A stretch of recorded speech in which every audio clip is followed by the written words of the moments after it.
दोस्तों, क्या आपने कभी सोचा है कि अंतरिक्ष में किसी एस्ट्रोनॉट के शरीर के साथ क्या होता है?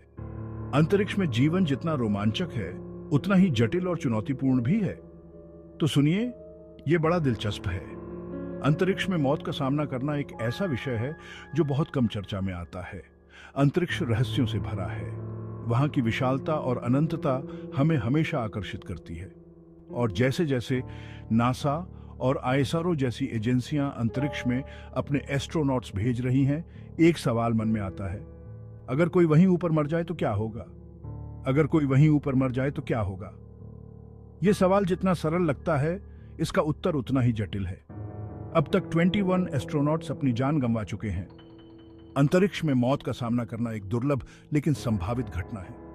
मगर उनके शरीर के साथ क्या होता है? क्या उन्हें वापस धरती पर लाया जाता है या वहीं छोड़ दिया जाता है? चलिए इस रहस्य में गोता लगाते हैं।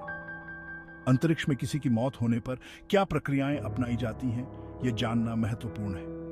स्पेसक्राफ्ट में जगह बहुत कम होती है, तो किसी की बॉडी को वापस धरती पर लाना हमेशा मुमकिन नहीं होता।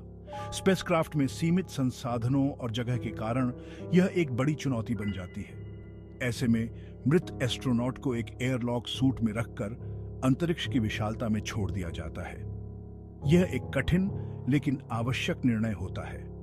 वहां की ठंड की वजह से बॉडी न सड़ती है, न बदबू आती है। अंतरिक्ष का ठंडा और शून्य वातावरण शरीर को संरक्षित रखता है। वो बस यूं ही सदियों तक बहती रहती है।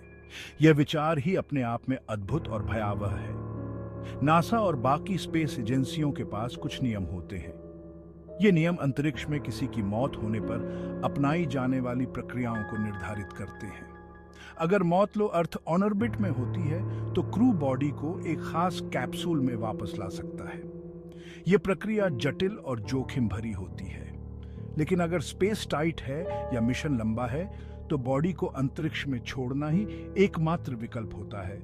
यह एक कठिन लेकिन आवश्यक निर्णय होता है। अंतरिक्ष की खोज रोमांचक है, लेकिन इसके साथ कुछ चुनौतियां भी आती हैं। यहां तक कि मौत में भी। अंतरिक्ष में मौत का सामना करना एक ऐसा विषय है जो हमें सोचने पर मजबूर करता है। दोस्तों, क्या कभी सोचा है अंतरिक्ष में किसी एस्ट्रोनॉट के साथ क्या होता होगा? स्पेस में जिंदगी रोमांचक तो है, लेकिन मुश्किल भी। और मरने की बात तो बहुत कम होती है ना? स्पेस तो रहस्यों की दुनिया है। इसकी विशालता सोचने पर मजबूर करती है। जैसे जैसे नासा और आईएसआरओ जैसी एजेंसियां ऊपर मिशंस पर भेज रही हैं, एक सवाल उठता है, अगर कोई वहीं मर जाए तो? ऊपर मरने पर क्या होगा? सवाल तो आसान है, लेकिन जवाब पेचीदा है। अब तक 21 एस्ट्रोनॉट्स ऊपर ही रह गए। स्पेस में मरना दुर्लभ है, लेकिन हो सकता है। अब उनके बॉडीज का क्या होता है? धरती पर वापस लाते हैं या वहीं छोड़ देते हैं? चलो इस रहस्य को सुलझाते हैं। स्पेस में मरने पर क्या होता है, ये प्रक्रियाएं जानना बहुत जरूरी है। स्पेसक्राफ्ट में जगह कम है, बॉडी वापस लाना हमेशा पॉसिबल नहीं होता। लिमिटेड रिसोर्सेज और जगह की वजह से ये एक मुसीबत बन जाती है। तब मरे हुए एस्ट्रोनॉट को एक एयरलॉक सूट में डालकर अंतरिक्ष में छोड़ देते हैं। कठिन फैसला है, लेकिन जरूरी है। स्पेस की ठंड बॉडी को सड़ने गलने नहीं देती। ठंडा और शून्य वातावरण बॉडी को बचाए रखता है। वो बॉडी बस यूं ही सदियों तक तैरती रहती है। सोचने में ही अजीब और डरावना लगता है। नासा वगैरह के रूल्स होते हैं। ये रूल्स स्पेस में मरने पर क्या करना है, ये तय करते हैं। अगर मौत लो अर्थ ऑर्बिट में हो, तो क्रू बॉडी को एक कैप्सूल में ला सकता है। ये प्रक्रिया मुश्किल और रिस्की है, लेकिन अगर स्पेस तंग है या मिशन लंबा है, तो बॉडी को स्पेस में छोड़ना ही रास्ता होता है। कठिन फैसला है, लेकिन जरूरी है। स्पेस की खोज रोमांचक है, लेकिन चैलेंजेस भी हैं। मौत में भी। स्पेस में मरने की बात सोचने पर मजबूर करती है। दोस्तों, चलो आज बात करते हैं स्पेस में अंतिम संस्कार की। जी हाँ, स्पेस में भी जब कोई एस्ट्रोनॉट स्पेस में मर जाता है, तो सबसे बड़ी दिक्कत होती है बॉडी को सही तरीके से डिस्पोज करने की। हमें साइंटिफिक तरीके से भी सोचना है और इंसानी नजरिए से भी। स्पेस में अंतिम संस्कार के लिए बहुत से तरीकों के बारे में सोचा गया है।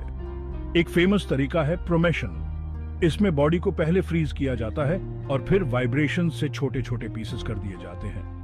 इन पीसेस को फिर फ्रीज करके रखा जाता है ताकि वो सूख जाएं और आसानी से डिस्पोज किए जा सकें। एक और तरीका है एक्वामेशन या अल्कलाइन हाइड्रोलिसिस। इसमें बॉडी को एक स्पेशल चेंबर में रखा जाता है और पानी और पोटेशियम हाइड्रोक्साइड मिलाया जाता है। हाई टेम्परेचर और प्रेशर से बॉडी धीरे धीरे डिसॉल्व हो जाती है और सिर्फ बोन्स बचती हैं। इन्हें बाद में पीसकर पाउडर बना दिया जाता है। लेकिन दोस्तों, इन तरीकों को स्पेस में यूज करना इतना आसान नहीं है। स्पेस की वैक्यूम और लिमिटेड रिसोर्सेज इन सबको और भी मुश्किल बना देती हैं। सो स्पेस एजेंसीज लगातार नए और बेटर तरीके खोजने की कोशिश में लगी हैं। स्पेस में अंतिम संस्कार के बारे में जानना इंपॉर्टेंट है, क्योंकि इससे हमें अपनी लिमिट्स को पुश करने और चैलेंजेस को सॉल्व करने के बारे में सोचने को मिलता है। और ये हमें ये भी सिखाता है कि चाहे हम कितनी भी दूर क्यों न चले जाएं, हमारी ह्यूमन वैल्यूज और इमोशंस हमेशा हमारे साथ रहते हैं। दोस्तों, स्पेस में अंतिम संस्कार एक कॉम्प्लिकेटेड और सेंसिटिव टॉपिक है, लेकिन ये हमें बड़े सवालों के बारे में सोचने के लिए मजबूर करता है। उम्मीद है आपको ये जानकारी पसंद आई होगी। अगर हाँ, तो लाइक और सब्सक्राइब जरूर करें। धन्यवाद। दोस्तों, आज हम स्पेस में किसी की मौत होने पर क्या होता है, इस बारे में बात करेंगे। जब कोई एस्ट्रोनॉट स्पेस में मरता है, तो ये सिर्फ इमोशनल चैलेंज नहीं होता, बल्कि साइंटिफिक और टेक्निकल चैलेंजेस भी लाता है। स्पेस में बॉडी को संभालने के लिए बहुत सी बातें सोचनी पड़ती हैं। सबसे पहले तो जीरो ग्रेविटी है। जीरो ग्रेविटी में बॉडी को मैनेज करना बड़ा मुश्किल होता है। बॉडी को एक जगह रखने के लिए स्पेशल इक्विपमेंट चाहिए, वरना वो स्पेसशिप में इधर उधर फ्लोट करता रहेगा। दूसरी बात है टेम्परेचर। स्पेस में टेम्परेचर बहुत ठंडा होता है, लेकिन स्पेसशिप के अंदर टेम्परेचर को कंट्रोल करना पड़ता है। बॉडी को सेफ रखने के लिए एक खास टेम्परेचर पर रखना होता है। तीसरी बात है रेडिएशन। स्पेस में रेडिएशन बहुत ज्यादा होता है, जो बॉडी के लिए डेंजरस हो सकता है। साइंटिस्ट को बॉडी को रेडिएशन से बचाने का तरीका सोचना पड़ता है। और एक बात, स्पेसशिप में लिमिटेड रिसोर्सेज होते हैं, तो बॉडी को वापस अर्थ पर लाना या स्पेस में ही छोड़ देना, ये बड़ा क्वेश्चन होता है। इसमें टेक्निकल चैलेंजेस बहुत हैं, जैसे बॉडी को सेफली अर्थ पर वापस लाना। स्पेस एजेंसीज इन सब साइंटिफिक और टेक्निकल पहलुओं पर लगातार काम कर रही हैं, ताकि एस्ट्रोनॉट्स की मौत के बाद भी उनकी डिग्निटी बनी रहे। ये सारे एफर्ट्स हमें यही बताते हैं कि हम चाहे कितनी भी दूर चले जाएं, हमारी ह्यूमैनिटी और साइंटिफिक अप्रोच हमेशा हमारे साथ रहेंगे। दोस्तों, अगर आपको ये जानकारी अच्छी लगी हो तो लाइक और सब्सक्राइब जरूर करें। थैंक्स।